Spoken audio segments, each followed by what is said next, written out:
আপনারা জানেন এই সমন্বয়কারীকে ঘিরে অনেক গুজব চলছে এবং আমরাও তাদের পরিবারের সাথে কথা বলেছিলাম।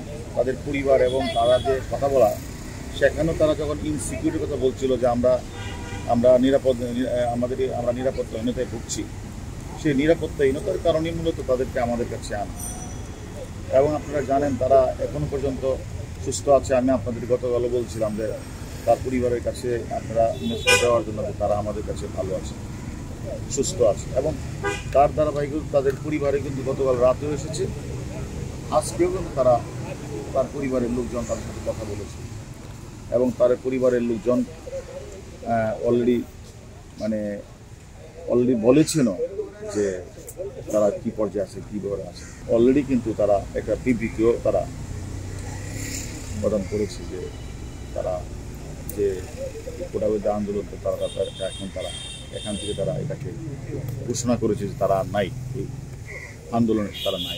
এখন যদি আপনারা মনে করেন যে এটাও একটা গুজব ছড়িয়েছে, আমরা দেখেছি গতকাল রাতে যে তারা স্বেচ্ছায় বিবৃতি দেয় নাই, এই ধরনের কথাও বলেছে।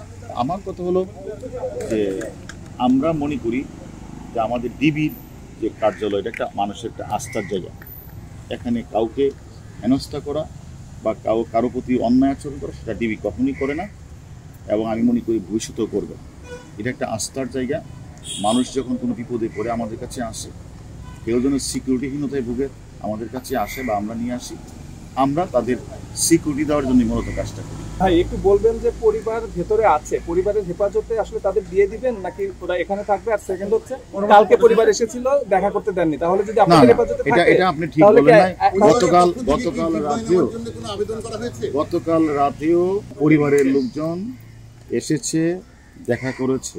আজকেও তারা পরিবারের লোকজন দেখা করেছে এবং আমাদের কাছে সন্তুষ্টি প্রকাশ করেছে এবং তারা যে ভালো হয়েছে সেই জন্য তারা আমাদেরকে ধন্যবাদ দিয়েছেন।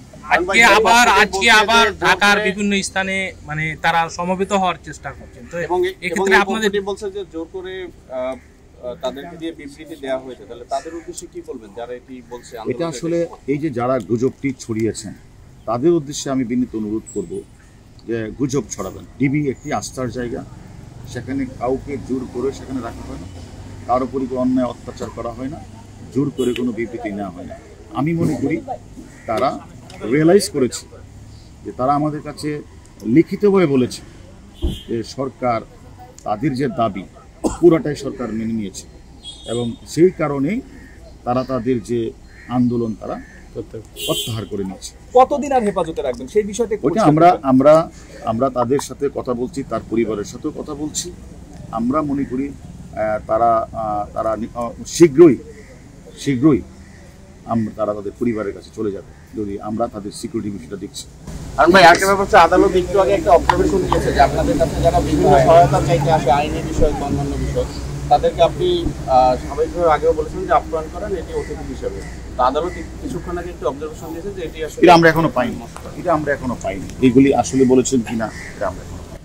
ঢাকার কয়েকটি জায়গায় আজকে বিক্ষোভের চেষ্টা করা হচ্ছে, আপনাদের এই বিষয়টি কি আপনাদের নজরে আছে যে পান্থপথে এবং গ্রিন রোডে আজকে বিক্ষোভের চেষ্টা করা হয়েছে?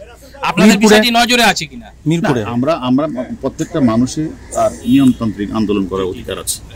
এখন নিয়মতান্ত্রিক আন্দোলন করতে গিয়ে যদি আবার তারা কোনো স্থাপনায় তারা হাত দেয়, তারা যদি গাড়িতে হামলা করে, পূর্বের মতো তারা এই আচরণটা করে, তা আমরা তো তাদেরকে আসলে এই বিষয়টা আমরা মনে করি এটা তো নিয়মতান্ত্রিক আন্দোলন না।